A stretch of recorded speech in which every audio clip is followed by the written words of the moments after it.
que vocês estavam discutindo sobre as palmadas?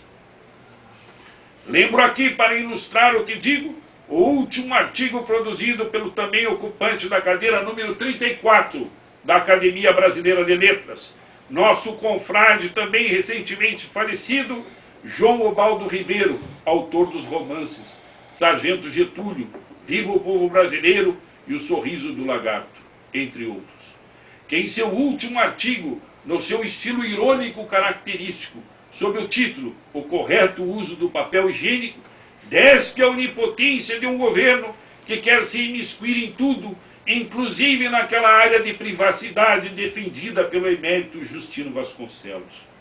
Somam-se ainda esses dados históricos informações fornecidas pela própria palavra do homenageado póstumo, que através de entrevistas elucida várias facetas e atividades em sua vida. Dando entrevista à revista da OAB, Justino Vasconcelos, falando sobre sua atividade à frente dessa egregia instituição durante o período ditatorial militar, diz a viva voz que, na verdade, tive muita sorte. A chave principal para meu trânsito livre nas prisões e também os bons contatos com juízes e desembargadores foi a minha amizade com o general Olímpio Mourão Filho, responsável pelo golpe militar de 64. Quando fui presidente do IAGS, realizei uma conferência para a qual convidamos os presidentes de todos os tribunais do país. Mourão Filho era presidente do Tribunal Superior Militar e aceitou o convite. Durante seu discurso, se dirigiu a mim várias vezes. Em função disso, a entidade acabou muito bem aceita pelos militares. Da mesma forma, nessa mesma entrevista, explica sua nomeação para a Comissão de Paz e Justiça, dizendo: essa foi uma nomeação do cardeal Dom Vicente Scherer. Teve uma ocasião em que, depois de visitar um conhecido que estava preso numa situação péssima de maus tratos, é essa situação descrita e confirmada aqui por quem está me ladeando. Encontrei com o cardeal na rua. Ele perguntou o motivo de minha aflição.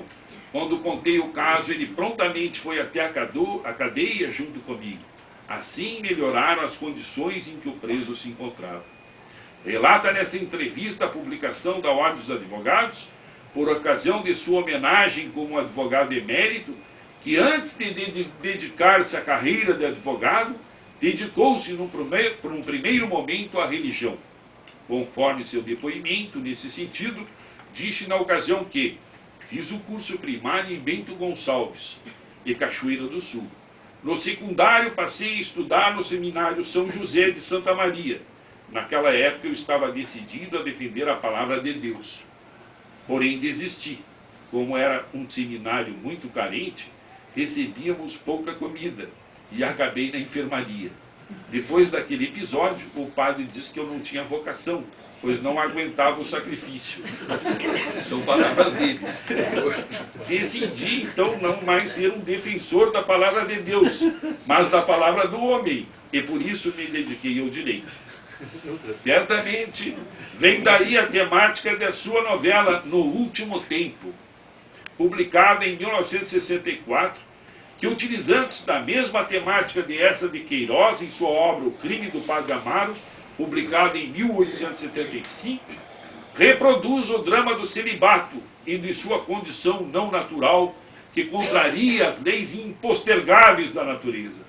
Seus personagens, Ferrúcio, o padre criminoso, e Januário, seu confessor, nesta novela, que elucida o drama da sexualidade reprimida e da opção equivocada por uma carreira que é frustrada totalmente pela submissão à natureza, traz à superfície com maestria indiretamente a necessidade de uma profunda rediscussão pela Igreja Católica Apostólica Romana de um de seus sacramentos expostos pela série incontida de escândalos de pedofilia calados no cerne da Igreja e confessados, como demonstra Justino Vasconcelos, com maestria frente aos princípios do sigilo da confissão, defendidos dentro da Igreja, e que colocam a comunidade em alerta, causando inclusive manifestações oficiais e abrindo expectativas com relação a uma mudança da Igreja, conforme proclamação do Papa Francisco. Se há semelhança na temática entre essa e Justino, no entanto, ambos se distanciam e apartam-se com relação ao foco de abordagem, pois essa é irreverente, ateu e iconoclasta, antirreligioso, como Denis Diderot fora lhe antecedendo em 100 anos, em sua semelhança de abordagem na obra A Religiosa. Justino Vasconcelos, distanciando-se de ambos no tempo, guarda o mesmo espaço de aporte, pois reproduz a mesma temática, preservando, no entanto, um profundo respeito pelos cânones religiosos, esperando, inclusive, com esperança, até o último segundo de vida ainda existente, pela boca do personagem Ferrúcio, a redenção contida na palavra sacra, que repete como um refrão: não sou digno de que entreis em minha morada, mas dizeis uma só palavra e minha alma será salva. Palavras estas que encerram as 100 páginas de sua alentada obra maior em prosa. O próprio nome da obra de Justino, No Último Tempo, ilustra a esperança dele em tempos melhores, pois cita Isaías, capítulo 9, versículo 1, cujo texto bíblico dá um escalonamento para esse aperfeiçoamento, dizendo, e ele abre a obra, o frontispício, com esse leitmotiv, colocando: no primeiro tempo, cobriu-se de opróbrio a terra, no último, cobriu-se de glória o caminho do mar. É um escalonamento. Fez da esperança do profeta a sua esperança. Justino Vasconcelos, por tudo que lutou, por suas ideias e pela defesa diuturna das mesmas, pode ser considerado entre aqueles homens imprescindíveis, daqueles homens cuja falta se reflete em saudade, e mais do que essa, na ausência de um lidador, cujo ideal e lábaro desdobrava as mais lídimas batalhas para a construção da democracia.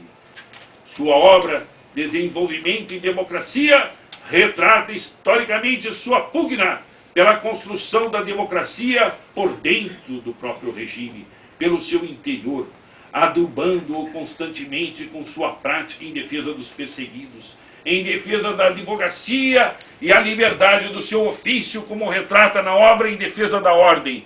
Justino Vasconcelos, com a mesma consciência de Reinhard Koselleck, em sua obra Crítica e Crise, testemunha que o rei absoluto torna-se o executor de uma legitimidade absolutamente moral. Repetia Turgot diante do rei, do Conselho de Ministros, do Parlamento. Não o rei, mas a legitimidade moral é que deveria reinar nele e através dele. Ao dar essa interpretação moral às tarefas políticas do rei, Turgot retira da autoridade soberana a liberdade de decisão política. Isto é, a soberania absoluta. Mais do que isso, ele a condena. Quando o direito se estabelece de forma puramente moral, fora da esfera política do Estado, e quando a própria sociedade também se distingue do Estado, então todas as violações do direito que não correspondem à moral são atos de pura violência. Nasce daí a distinção entre o poder e o direito. Mas se esse direito político está em vigor, a decisão política do soberano perde seu caráter jurídico. A fonte absolutista do direito, a sede da soberania, torna-se o domínio da pura violência. Se essa violência agir conforme a moral, se for regida por critérios externos, extra e suprapolíticos, sua legitimidade é de natureza moral e não mais política, pois não decorre mais do poder de decisão soberano.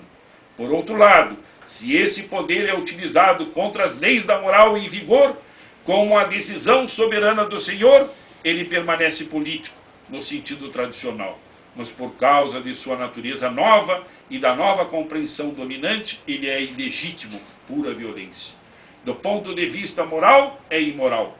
Ao invocar a consciência humana e postular a subordinação da política moral, Turgot inverte o fundamento do Estado absolutista, pois sua posição explicita o segredo da polarização entre o direito moral e o direito da violência.